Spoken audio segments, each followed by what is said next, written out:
नमस्कार। मैं हूँ पानी पुरी।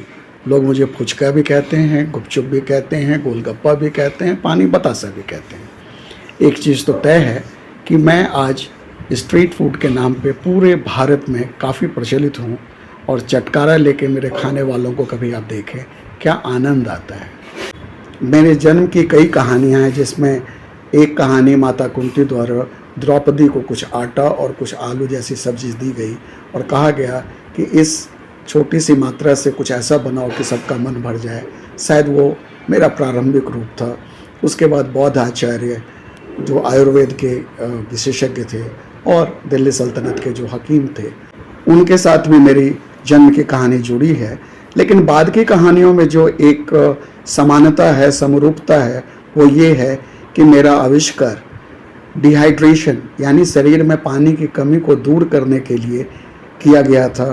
क्योंकि गर्मी के दिनों में जब हमारे शरीर से पसीना बहता है तो सामान्यतः हमें लगता है कि हमने पानी पी लिया और प्यास बुझा ली, लेकिन इससे शरीर के पानी की समस्या तो दूर होती है, लेकिन पानी के साथ जो लवण नमक निकल गए वो तो उससे आपूर्ति नहीं हो पाती।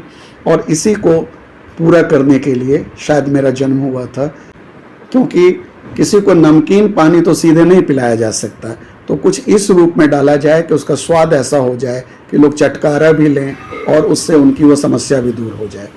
तो ये तो बात हुई हमारे जन्म की और हमारे काम की। मैं आपको कहना चाहूँगा कि जब गर्मी आती है, लू चलना शुरू होता है, तो कृपया ध्यान रखें कि आप अपने शरीर से निकलने वाले लवण और पानी की कमी की पूर्ति के लिए बहुत सारे उपाय कर सकते हैं, जिसमें से एक उपाय मैं भी हूँ।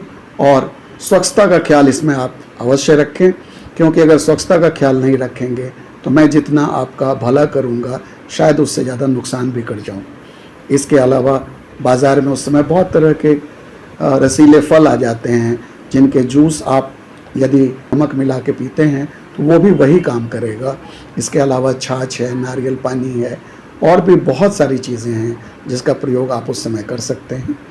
लेकिन मैं आपसे एक बात और कहना चाहता हूँ कि ये सारी चीज़ें जो आप प्रयोग करते हैं उससे शरीर का डिहाइड्रेशन दूर किया जा सकता है, लेकिन शरीर को जो सीधे ताप में लगता है, जो गर्मी लगती है, उससे बचने के लिए आपके पास सर से लेकर पैर तक ढकने वाले वस्त्र होने चाहिए। के रंग के वस्त्र हों, सफ़ेद हों तो ज़्यादा बेहतर है। उसका यदि आप प्रयोग करेंगे तो गर्मी में आसानी से बचा जा सकता है। तो गर्मी से बचें और मुझे भी साथ लेके चलें। बहुत बहुत शुक्रिया।